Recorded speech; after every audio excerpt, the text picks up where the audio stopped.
Hi friends, आज आपण bearish pendant chart pattern बघणार आहोत.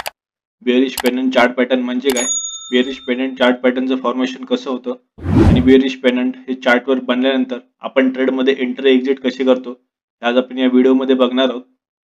तर बिअरिश पेंडंट हा एक बिअरिश कंटिन्युअस चार्ट पॅटर्न आहे. हा चार्ट पॅटर्न फक्त डाऊन ट्रेंड मध्ये आढळून येतो आणि हा चार्ट पॅटर्न आपल्याला कोणत्याही टाइम फ्रेमवर आढळून येतो. आता निफ्टी बँकमध्ये 11 फेब्रुवारीला बेरिश पेंडंट चार्ट पॅटर्न बनला होता 5 मिनिटच्या टाइम फ्रेमवर. हा आपला कोणत्याही टाइम फ्रेमवर बघायला मिळतो. या चार्ट पॅटर्न मध्ये रिस्क कमी असून रिवॉर्ड भरपूर मोठा असतो. आता पेंडंट बनला होता, या पेंडंटचं या रेड कॅन्डलने ब्रेकआउट दिलं. त्याच कॅन्डलच्या लोच्या खाली आपण एंट्री बनवली असती आणि स्टॉप लॉस या ब्रेकआउट कॅन्डलच्या हायच्या वर, म्हणजे आपल्याला एवढंच फक्त रिस्क होतं आणि रिवॉर्ड आपल्याला भरपूर भेटलं असतं. भरपूर म्हणजे जिथून डाऊन ट्रेंड चालू झालं होतं या रेजिस्टन्स पर्यंत तेवढंच खाली या ब्रेकआउट कॅन्डल पासून खाली टार्गेट भेटलं असतं. तर बिअरिश पेंडंट चार्ट पॅटर्नचं फॉर्मेशन कसं होतं आपण या व्हिडिओमध्ये बघूया. तर प्राइस डाऊन ट्रेंड मध्ये असताना एक शार्प डाऊन साइड मूव्ह नंतर प्राइस कन्सोलिडेशन झोन मध्ये जाते.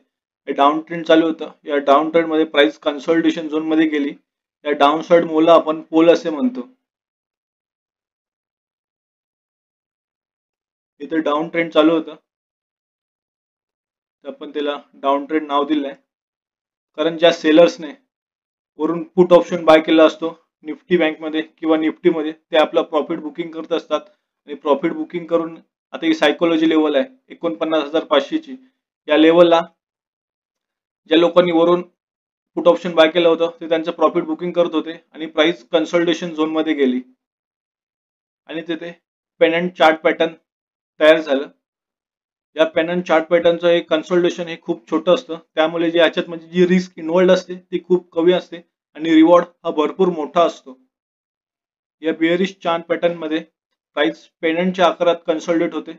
इथे प्राइस पेंडंटच्या आकारात कन्सोलिडेट झालेली आहे. त्यानंतर या पेंडंटच्या रेजिस्टन्सला टच करून एक आपण ट्रेंड लाईन ड्रॉ केलेली आहे आणि सपोर्टला टच करून एक ट्रेंड लाईन ड्रॉ केलेली आहे.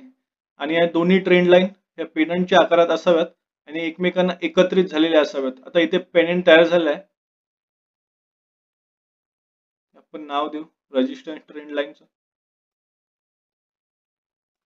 आणि सपोर्ट ट्रेंड लाईन. हे बेरिश पेंडंट चार्ट पॅटर्न बनल्यानंतर जर प्राइसने या सपोर्ट ट्रेंड लाईनचं ब्रेकआउट दिलं तर हा पॅटर्न पूर्ण होऊन प्राइस डाऊन ट्रेंडला जायला लागते आणि इथे बेरिश पेंडंट चार्ट पॅटर्न तयार होतो आणि त्यानंतर व्हॉल्यूम पण वाढायला लागतो. आता बिअरिश पेंडंट चार्ट पॅटर्न चार्टवर बनल्यानंतर आपण एंट्री एक्झिट कसे करतो. जर प्राइसने या पेंडंटच म्हणजे या ट्रायंगलचं हे सपोर्ट ट्रेंड लाईन तोडून जर खाली ब्रेकआउट दिले, म्हणजे डाऊन साइडला ब्रेकआउट दिले, तर या ब्रेकआउट कॅन्डलच्या लो खाली आपण ऑप्शन ट्रेडिंग मध्ये पुट ऑप्शन बाय करू शकतो. हे बेरिश पेंडंट निफ्टी बँक मध्ये झालेलं आहे, म्हणजे इथं आपण पुट ऑप्शन बाय केलं असतं. किंवा हे जर bearish pendant chart pattern stocks मध्ये बनलं असतं तर ते आपण स्टॉक सेल केलं असतं. पण हे झालेलं आहे निफ्टी बँक मध्ये. हे सपोर्ट लाईन ट्रेंड लाईन देऊन प्राइस खाली या डाऊन साइडला आली आहे, म्हणजे ते ब्रेकआउट दिलंय.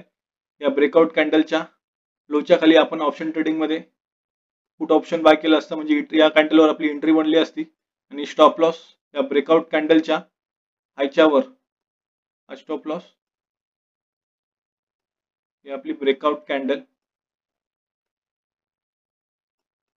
त्यानंतर टार्गेट कसं घ्यायचं, तर प्राइस जिथून डाऊन ट्रेंडला आले या रेजिस्टन्स पर्यंत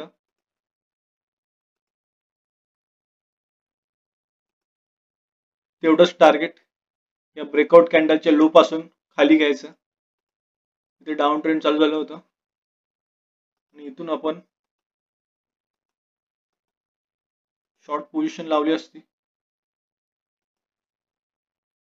स्टॉप लॉस ब्रेकआउट कॅन्डलच्या थोडा हायच्यावर आणि टार्गेट जिथून डाऊन ट्रेंड चालू झालं होतं या रेजिस्टन्स पर्यंत तेवढंच टार्गेट खाली गेले तर आपला इतर रिस्क रिवॉर्ड भेटलं असतं. या कॅन्डल पासून स्टॉप लॉस लावला असतं आणि टार्गेट जिथून डाऊन ट्रेंड चालू झालं होतं या रेजिस्टन्स पर्यंत तेवढंच टार्गेट खाली घेतलंय.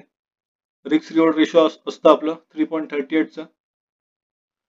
या बेरिश पेंडंट चार्ट पॅटर्न मध्ये रिस्क कमी असते आणि रिवॉर्ड भरपूर असतो. तर मित्रांनो असं चार्टचा भरपूर सराव करत राहा, प्रॅक्टिस करत राहा आणि प्रॉफिट कमवत राहा. जर व्हिडिओ तुम्हाला आवडत असतील तर आपल्या चॅनलला फॉलो करा, सबस्क्राईब करा. भेटूया नेक्स्ट व्हिडिओमध्ये.